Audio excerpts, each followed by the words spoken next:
Hi, I'm often billed as the doom merchant because I guess I have one key message all the time, which is change is constant. But I guess it also depends on how you look at the principle of change, whether you actually look at it as just another headache or whether you look at it as an opportunity to be seized. So hopefully, by the end of the presentation, if I make it this time, we'll be hopefully seeing that there is massive opportunity to embrace change out there if we are aware of what that change is. Perhaps as just a prelude to kind of looking at some of the changes that are inevitable in terms of the process of recruitment that are coming through, it's interesting to look at where we are now. The internet has, in essence, has made all available vacancies there and available for everybody on the planet to have a look at. What that also means is that everybody on the planet, whether they're qualified or not, also has the potential to apply for those vacancies just with a click of a button.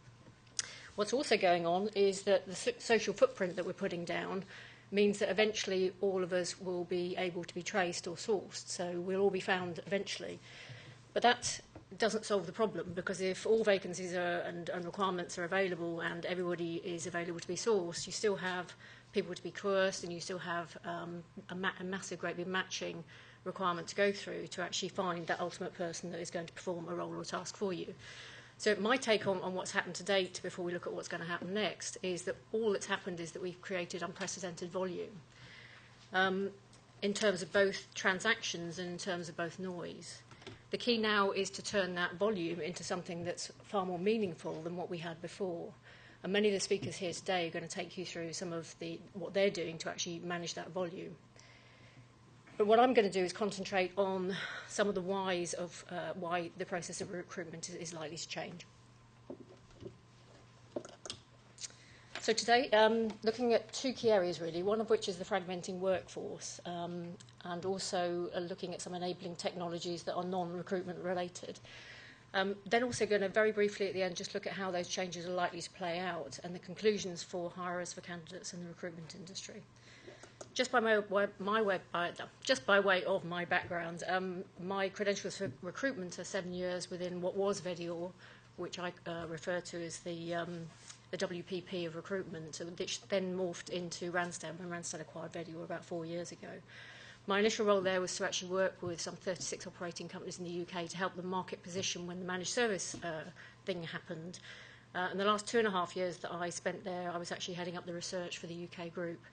And the purpose there was to bring insights in from the outside world, to mash it up with what we knew about ourselves internally, to create a feed of information through to operations to make sure that we were on track or could steer track, but also to put information back out into the public domain by way of these types of reports, so that we could market our position ourselves based on where we wanted to be in the market. Having left Randstad late last summer, I thought I was going to get away from report writing, but I was actually asked by the REC if I'd do a similar type exercise for them. And I researched and wrote Recruitment 2022 for the REC, which was compiled through a series of about 40-plus interviews with lots of different people in the marketplace, some of which you can see up on the screen. And also the principle was to distill their opinion to determine some of these likely changes to the process of recruitment that are likely to play out. And I also supported that with substantive third-party research, and I'll be troubling Mr. Antal for his research to add to my collection. Just a quick plug here for anybody that actually wants to get hold of a full copy of that report. It's free to REC corporate members, so there's a website link at the bottom of the page there should you want to get hold of a copy of the report. But I'm going to take you through many of the findings.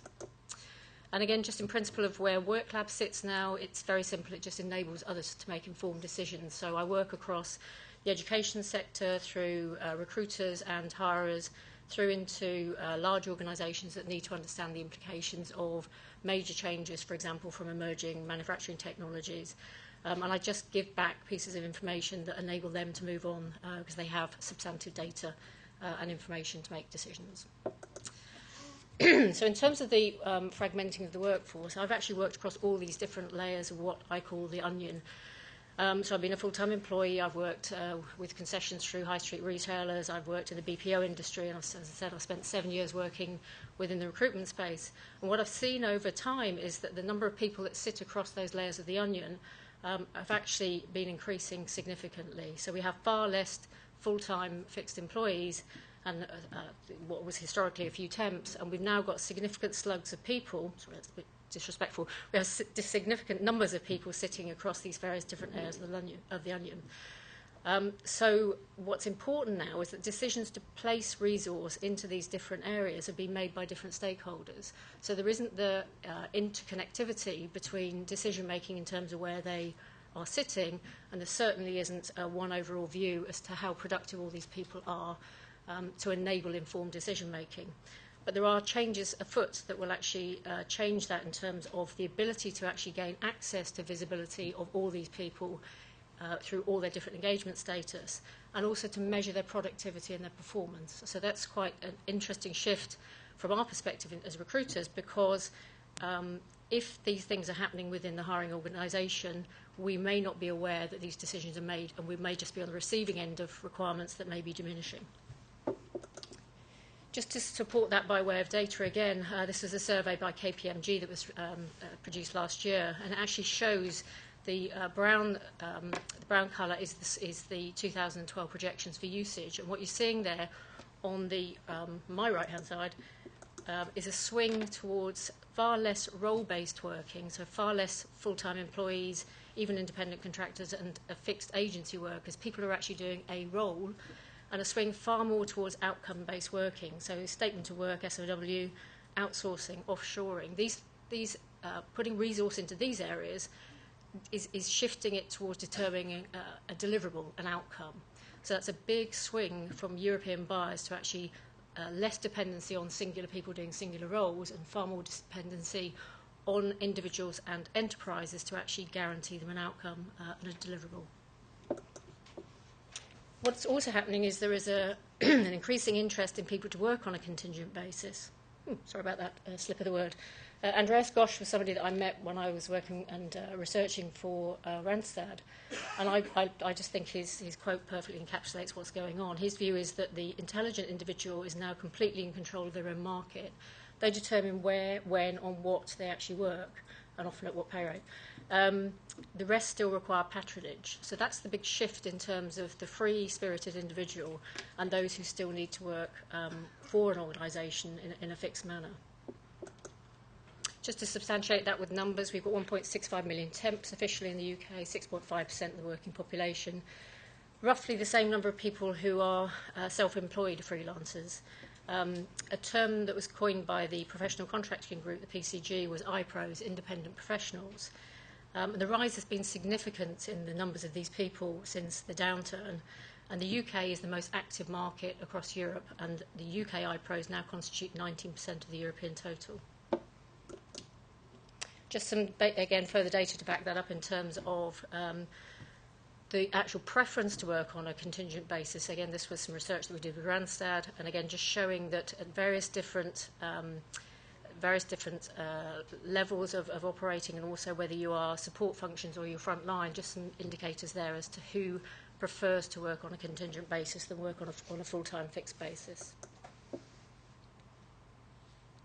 And again, that last piece of data was quite interesting. We also surveyed them and asked them, when they actually took a fixed role on this occasion, did they also consider freelancing as an option as well? And some 46% of those that we surveyed said that they had actually considered freelancing as well as looking at permanent roles. And 48% would actually consider it the next time round. And that's a very important point for me, because often we channel vacancies to people that we think we know how they want to work. So hirers put out what they call permanent vacancies, and we channel them to people that we think will want to work on a permanent basis. What that means is that vacancy actually completely misses anybody that has making a career decision to actually work on a contingent basis. And I think, we all talk about the war for talent, but actually, if you just need somebody to do a job and have the right skills and be available, have the right attitude, it's more about getting hold of that person than actually saying, you must come to work for us on a contingent basis or a permanent basis. She says, going for some water. Crowd workers. Again, another very important area for me, and one that is growing significantly. Some numbers there in terms of crowd workers and the type of person that they are. Very interesting at the bottom, 70% of the people who do crowd work, sorry, I didn't explain crowd work for people who don't know it, people who grab roles and tasks from the ether and actually deliver them back for an outcome. So people are posting requirements for people to do work for them, deliverables-based working, into the ether, and people do it virtually and send that work back. Nearly 77% of those workers already have a primary job, so they're doing this over and above their primary job. In terms of crowd providers, again, just some data there, but again, the trend has been that it started in the US, as many things do, but in terms of where the activity is, in terms of where people are working to deliver these outcomes, it's quite interesting. People often ask me what those projects look like, so what types of roles are being chipped off and being put out as tasks into the ether. This is a map from Odesk, which is one of the major crowd providers, again originated from the US, about the projects that are being completed in the US.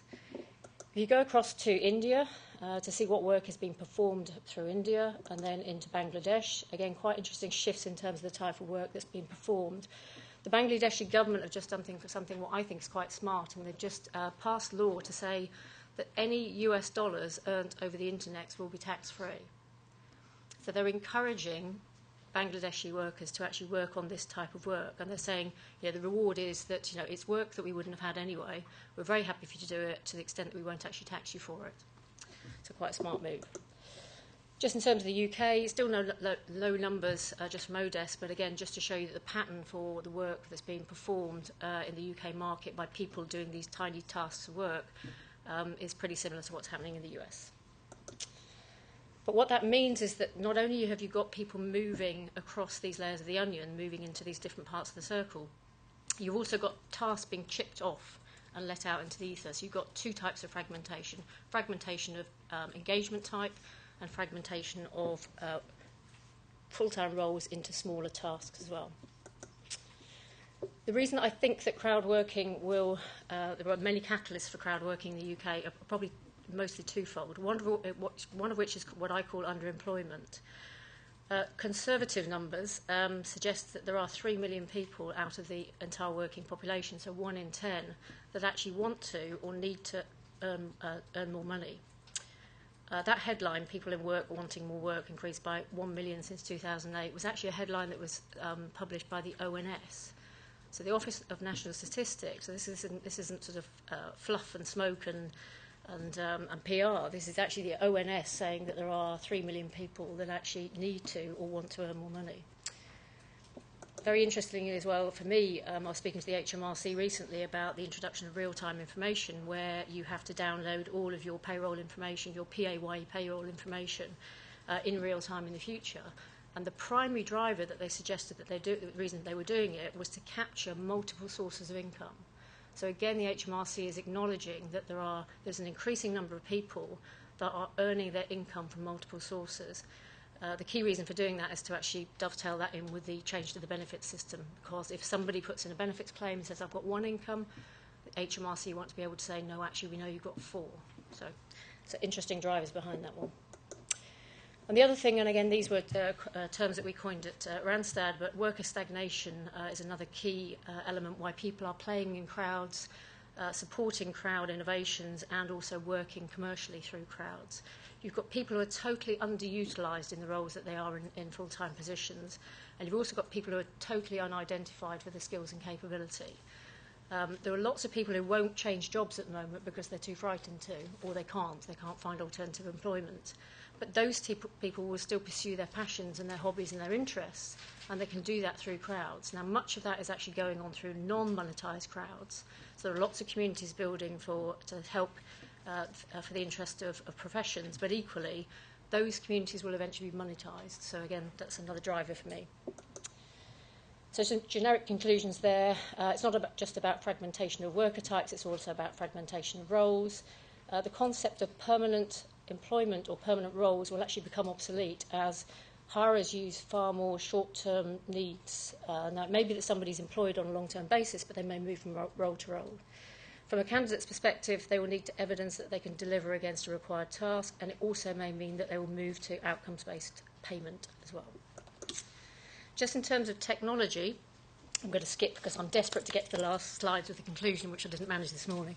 So I'm going to quickly skip here. From a technology, there's one simple thing that is a big game changer for me.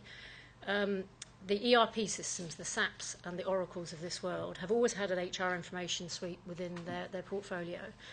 SAP and Oracle have made two recent very clever acquisitions of Taleo and SuccessFactors, and with that comes all the associated technologies that come with sophisticated global ATSs. If you click the vendor management system capability onto that, either just through HRXML or through acquisition, which they could do too, what you've actually got is an end-to-end system through which you could actually view every single person that's working on behalf of an organisation, not just the people on the permanent payroll and a few temps and contractors, but every single person that works on behalf of an organisation could be tracked through this end-to-end technology. Once that starts to happen, you can shift towards quality of hire as being the only recruitment metric for the future. And then once you have that scenario in place, you can reverse that and you can start to hire for quality of hire. So again, just some quick summaries there, because I am desperate to get to the last slides. Once these technologies have clicked together and people have actually grasped what they can do with this, recruitment can become the most important HR or people function, which often isn't seen to be. Quality of hire can become the only future recruitment metrics of any importance. Time to hire, cost of hire will be of no importance compared to the quality of hire, and because you'll be measuring the productivity of the workers that you actually have. Far less will be left to chance, but other people can talk about that in terms of screening. Just one other quick thing, because I think I'm going to get round up. In terms of what the other thing about the connected world is, as I already mentioned, the social footprint we're putting down will mean that we'll all eventually be found. But the other thing about this connected world is that the technology already exists to have a seamless and personal multi-channel dialogue, but few people actually use that opportunity. This is some research which is yet to be published from the Candidate Experience Awards. It's been running in the US for a few years, and the inaugural results are coming through for the UK shortly, and I was very kindly allowed to use some of this data for today's presentation. There's a link to the Candidate Experience Awards at the bottom of the slide. But again, that's just a word cloud from some of the experiences that candidates are saying that they are experiencing, which I find quite shocking in this day and age. And here's some data that supports it. In terms of the importance of this, some 40% of the people that were surveyed had an existing relationship with the company. 20% of people surveyed were actual customers of that company. And these are stats in terms of what people might do if they have a positive or negative experience in terms of sharing that positive or negative experience.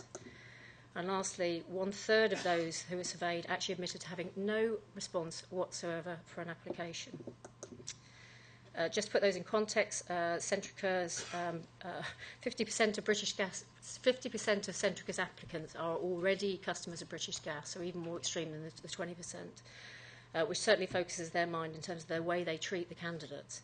And again, a comment there from G4S about the fact that candidates are ever more demanding, and that e-commerce expectation is coming to recruitment. So some summaries there. That multi-channel experience will become an expectation. What people experience in retail and consumer services will become the expectation for recruitment.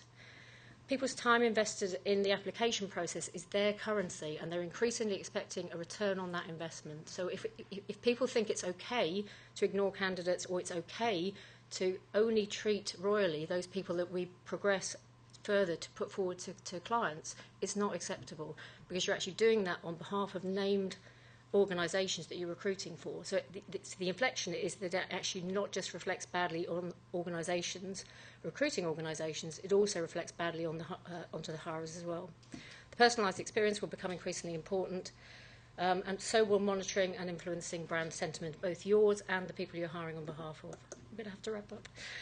So some conclusions for hirers, you don't want to know those. Some conclusions for the candidate. The key one there is that actually you'll need to help them to actually profile themselves differently if the hirer is looking for evidence that they can deliver outcomes. That's very different than the chronology of their education and their academic, so their chronology and their career history.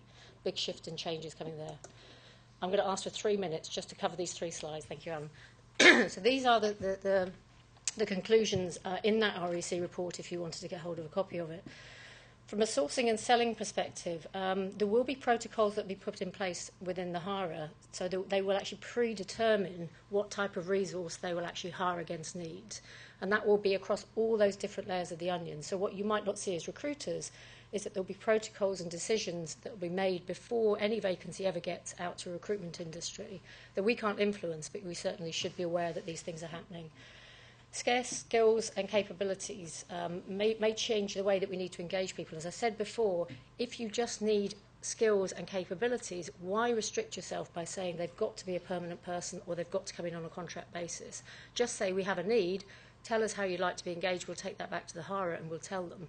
And then for me, the hirer then has to have the ability to actually engage people on, in the way that the actual skilled and talented person actually wants to be engaged. I see that as very much the future.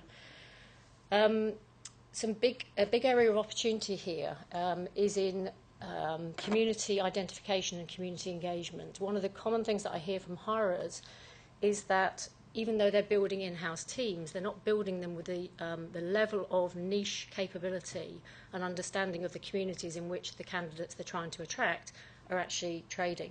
So the key thing here is to actually mirror those communities that are actually building on the candidate side and actually develop capability to actually engage in conversation.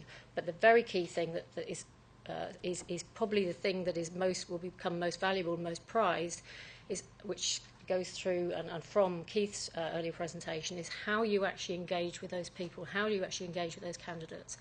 Because for me, a conversation is about a conversation between you and I. It's not between you as an individual and me as a corporate. So what we're quite challenging for both hirers and recruiters is how you allow for singular individual conversation within the constraints of a corporate brand. So how do you give that person the greatest knowledge and insight they need to actually have that dialogue? One big challenge. But secondarily, how do you actually allow them to say what they need to say within the confines of a corporate brand? Also very important. Just very quickly onto the others, because that was probably the area with most detail. From the recruiting side, again, just probably the key message there, you can read the rest yourself. If the hirer is potentially going to move to far more outcomes-based working, the recruitment industry's traditional model is one of payment for introduction.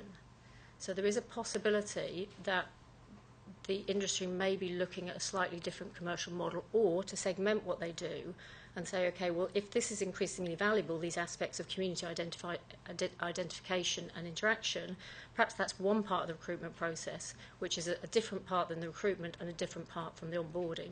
So I think there are changes coming, but there are also opportunities if you start to break down perhaps what you were historically paid for.